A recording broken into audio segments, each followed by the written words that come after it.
खुलुमबाय।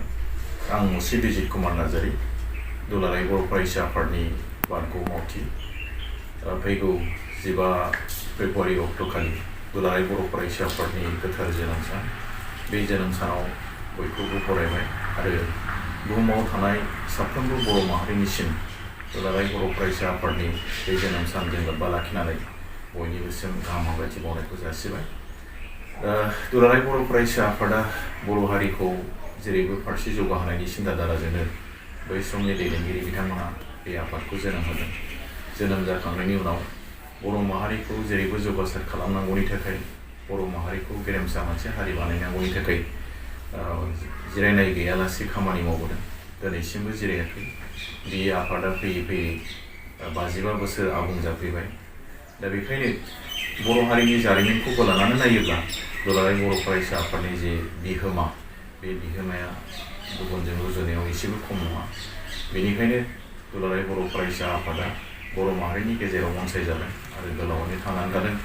फैबाय थानाय समाव बे आफादखौ बयबो अनसायगोन। बे आफादा अरायसम गोथार मोनसे थांखि लानानै हाबा मावलांगोन, जों बेखौ आसा खालामनो हायो। दिनैनि समाव जे थासारिनि गेजेराव दुलाराय बर' फरायसा आफादखौ जोंनि माखासे दैदेनगिरि बिथांमोनहा जे सेरखाय बेरखाय खालामनानै हारिनि गेजेराव गावस्रा गावसि खालामनो नाजाबोनाय थानायखौबो जों नुदों।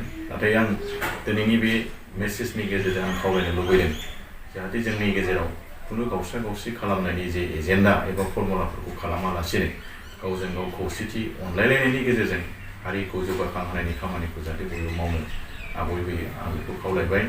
बेजों लोगोसे आं बेखौ खावलायनो लुबैदों, जों दिनै माहारि दानायनि नामाव माहारिखौ लानानै जे सिमां नुदों, बे सिमांखौ जुदि जों मोगथाङाव खालामनांगौबा जोंनि जेनेरेसन दायो जायफोरखौ जोङो लाइमोन होननानै जों बुंगासिनो दं, बे लाइमोनखौ जों थिग खालामनांगोन आरो बिथांमोननि आखायावनो फैबाय थानाय समा बिथांमोननि आखायावनो दङ। बेखायनो लाइमोनफोरखौ जोङो जेरैबो बिथिङाव थिग खालामनांगौनि खामानि मावनो थाखाय बयबो आवगायबोनांगोन। जोंनि बर' माहारिया गोदो गोदायनिफ्रायनो गोबां जेंनाजों जुजियै थांनानै थाबोनाय मोनसे माहारि।